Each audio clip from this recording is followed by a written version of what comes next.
कैसे मैं आरती करूं तुम्हारी, मामलिन साहेब दे हमारी। सतगुरु साहब की आरती प्रार्थना में हम अर्जी करते हैं कि हे साहब, हम तुम्हारी आरती प्रार्थना कैसे कर सकता हूँ। हमारी शरीर इतना मलिन है, गंदगी से भरा पड़ा है। इस कारण से हमारा शरीर निर्मल नहीं है, इसलिए हे साहब हम आपकी आरती नहीं कर सकते।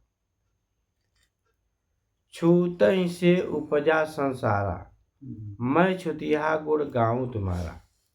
हे साहब, यह सारा संसार मैं इस छूत से उत्पन्न हुआ हूँ और छुतियारा हूँ। छूत लगी हुई है, नरक के गामी हूँ मैं, तो मैं किस आधार पर, किस तरह तुम्हारा गुणगान कर सकता हूँ। छूत ही से उपजा संसारा, मैं छुतिया गुण गाऊं तुम्हारा।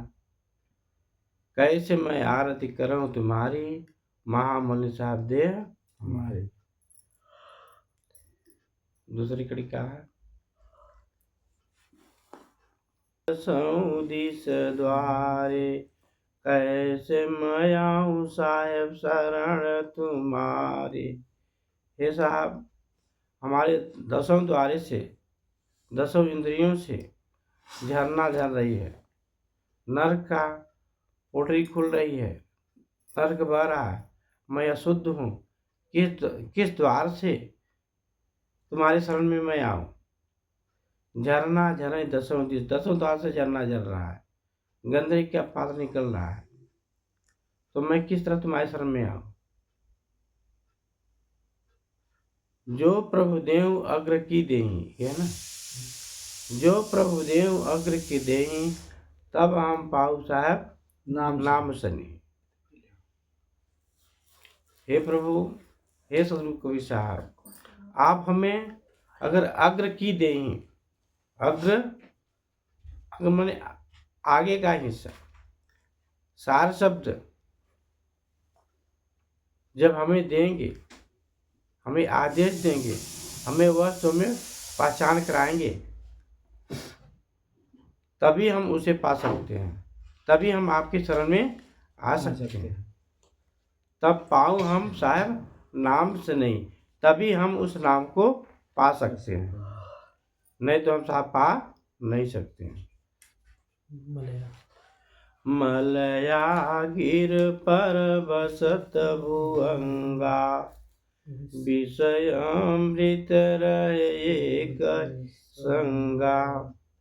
मलयागिर पर, जिस प्रकार से मलयागिर पर के चंदन और सर्प एक साथ लपटे रहते हैं, चंदन के पेड़ में सर्प लटका रहता है पर चंदन को कोई असर नहीं पड़ता है, ठीक उसी प्रकार से इस शरीर रूपी में, पंच भौतिक शरीर में ये विषयवासी वासनाएं लिपटी रहें।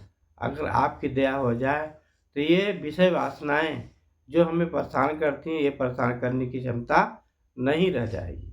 उसी प्रकार से जिस प्रकार से मलयागिर के चंदन के पेड़ में सब लपटे रहते हैं, सर्प का विष का असर कोई नहीं पड़ता है, उसी प्रकार से मानव के शरीर में विषय वासनाओं का कोई असर नहीं पड़ेगा।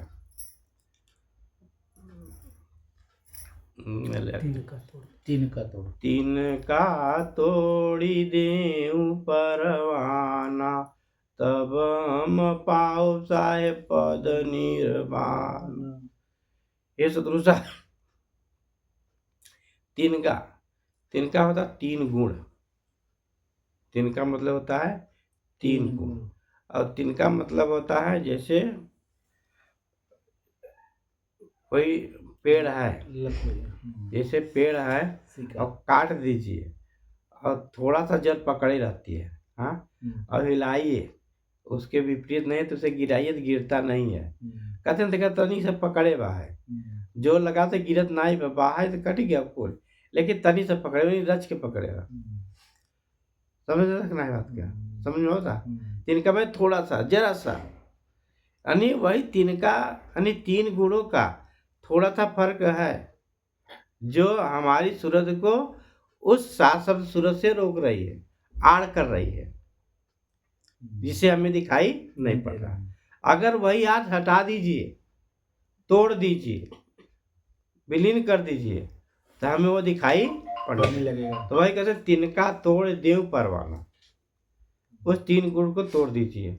और सत्य बात यही है, जब तक 3 गुण को टूटेगा नहीं तब तक आप देख नहीं सकते, दिखाई नहीं पड़ेगा। और जिस दिन टूट जाएगा ना, उस दिन पल भर में आपकी ऐसा दृश्य हो जाएगा, ऐसा उमंग आ जाएगा, ऐसा आपके अंदर इतनी खुशी आ जाए, उजाला आ जाएगा कि आपका पता नहीं कितनी खुशी का ठिकाना है, कहाँ खोए गया, कौन सी खुशी मिल गया। तीन का मतलब काम क्रोध मद लोभ नहीं, सतगुण, रजोगुण, तमोगुण, ये 3 गुण है। 3 गुण है, तीनों गुण ये क्रमशः चलते रहते हैं। अब तीनों गुणों को शांत करना है, तीनों गुणों को शांत करना है। शांत करके जब उठेंगे, विलीन होगी, तब सूरज जाकर उसमें टकराएगी।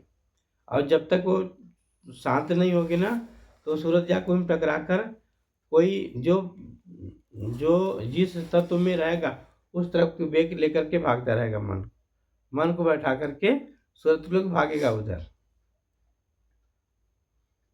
ऊपर चढ़ने नहीं देगा।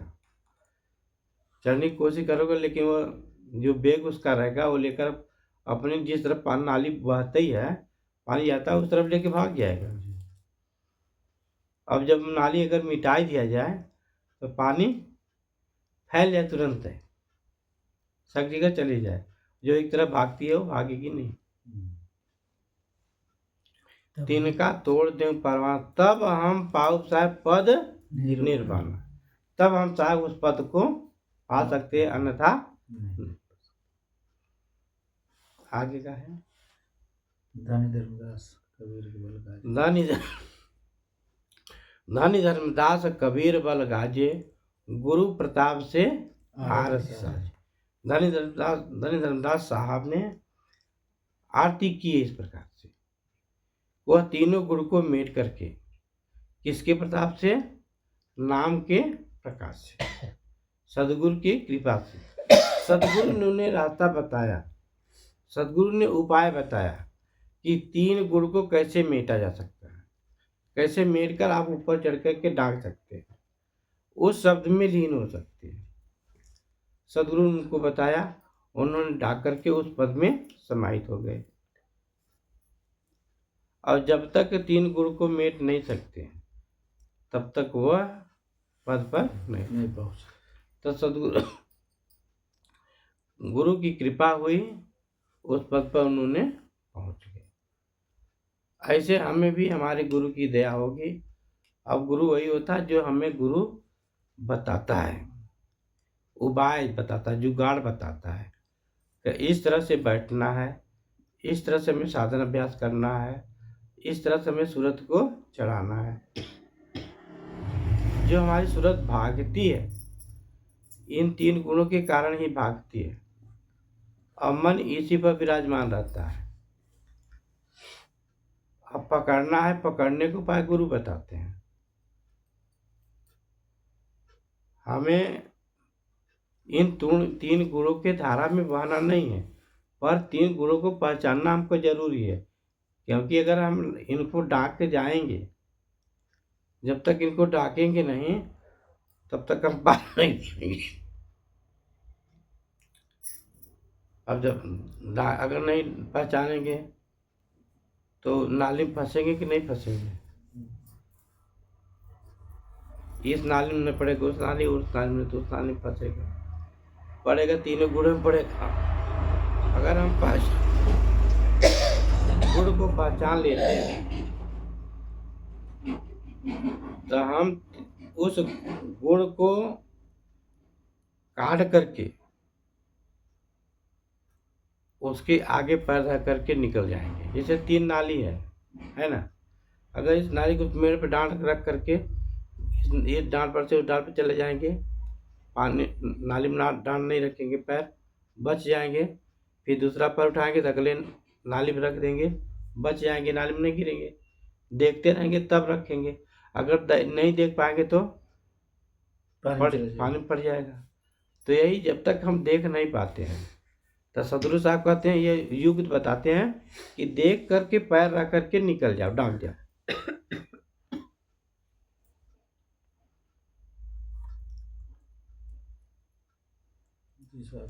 अब इनकी गति भी मन की गति भी इसी विराजमान है।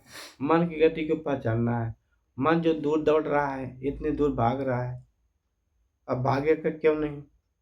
अब तेज वाली गति बैठा है तो तेज से भागेगा, धीमे वाली गति से बैठा तो धीमे चलेगा। धीमे वाले गति से पर आप चलती हुई साइकिल धीमी चल रही है तो उछल के बैठ जाएंगे, अगर तेज चल रही है तो उस पर नहीं बैठ पाएंगे। तो इसलिए मन की गति को पकड़ने के लिए धीमे चल है तो धीमे में रहेगा, तो मन आपके ब्रह्मांड में अस्थाई इतने दूर में ही रहेगा, ब्रह्मांड के अंतर्गत ही रहेगा, ज़्यादा दूर नहीं भागता है। लेकिन समय पहचान रखना जरूरी है। जब तक हम उसकी पहचान नहीं करेंगे तब तक हम उसे पकड़ नहीं पाएंगे। और ज़्यादा दूर में रहेगी तो कभी उधर लेके उड़ेगा, कभी उधर लेके उड़ेगा। तो हम यही कहेंगे चलो आज हमारा जो है बन नहीं रहा है, कल बैठ के बनाएंगे बढ़िया। कल आएगा तो फिर यही करेंगे कि आज नहीं बन रहा है, कल से और बढ़िया से करूँगा और समय से बैठूँगा। इसलिए गुरु जी लोग कहते हैं कि भैया 2 घंटा 3 घंटा बैठोगे तब तुम पकड़ पाओगे। लेकिन ये नहीं बताते हैं, जुगाड़ नहीं बताते, योग करने का अभ्यास सही से नहीं बताते। पहचान करा दे लेकिन पहचान नहीं कराते, जिस कारण से उसे कई सालों कई लग जाते होगा, पकड़ नहीं पाता है। बैठा साधन में 10-5 मिनट बैठा, इसे पर लगा कि हम काफ़ी समय तक बैठा हूँ, और 5-10 मिनट हुआ, अरे मन वहाँ जा रहा, मन उधर जा रहा है, वो चलो लेट लेते हैं, काफ़ी टाइम हो गया, लेट गया, हो गया सोते, सुबह हो गया, लग गया काम में, कुछ हाथ से नहीं हुआ। लेकिन 3 घंटा जब जागोगे तब आपको उसमें परखना पड़ेगा कि ये 3 गुण कैसे परिवर्तन कर रहे हैं, कैसे चल रहे। जैसे सूर्य चलता है ना, सूर्य चला गया, चंद्रमा की रात आ गई, वैसे यह रजोगुण जाता है, तमोगुण आ जाता है, और तमोगुण जाता है तो सतोगुण आ जाता है, रजोगुण आ जाता है। तीनों क्रम से चलते रहते हैं और तीनों गुण को पकड़ना है, तभी काम बनेगा। अब जब हम बैठेंगे तभी परख पाएंगे, और जब तक परख नहीं पाएंगे ना तब तक हमारा काम नहीं होगा। हमें अंदर की क्रियाओं को परखना है, समझना है, तभी हमारा कल्याण हो सकता है, और तभी हम ऊपर जा पाएंगे। नहीं मन लेकर के हमें उड़ता रहेगा। बोलिए सतगुरु कबीर साहब की जय।